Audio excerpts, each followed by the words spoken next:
भगवान बुद्धांच्या शिकवणीत चिखलातले कमळ हे एक अतिशय सुंदर प्रतीक आहे। ही कथा एखाद्या विशिष्ट घटनेपेक्षा बुद्धांच्या जीवनदर्शनावर आधारित आहे। चला तर मग ही कथा बुद्धांच्या शैलीत पाहूया। कथा, चिखलातले कमळ आणि मानवी जीवन।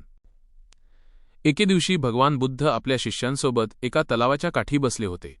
तलावात अनेक सुंदर कमळे उमललेली होती। बुद्धांनी एका कमळाकडे बोट दाखवले आणि आपल्या शिष्यांना विचारले, हे कमळ कोठे उमलले आहे?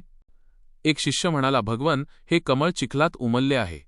बुद्ध स्मितहास्य करत म्हणाले, अगदी बरोबर, पण तुम्ही नीट पाहिले तर तुम्हाला लक्षात येईल की जरी हे कमळ चिखलात जन्माला आले असले तरी त्याच्या पाकळ्यांवर चिखलाचा एक थेंबही नाही। ते चिखलापासून वर आले आहे आणि सूर्याच्या प्रकाशात आनंदाने डोलत आहे। त्यानंतर बुद्धांनी या उदाहरणातून जीवनाचे एक मोठे सत्य सांगितले। बुद्धांची शिकवण।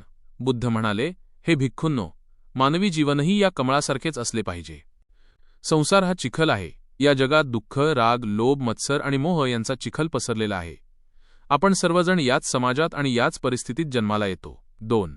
अलिप्तता, डिटॅचमेंट। कमळ चिखलाला सोडून दुसरीकडे जात नाही, तर ते चिखलात राहूनही स्वतःला चिखलापासून अलिप्त ठेवते। तसेच आपण या जगात राहूनही वाईट विचारांपासून स्वतःला दूर ठेवले पाहिजे।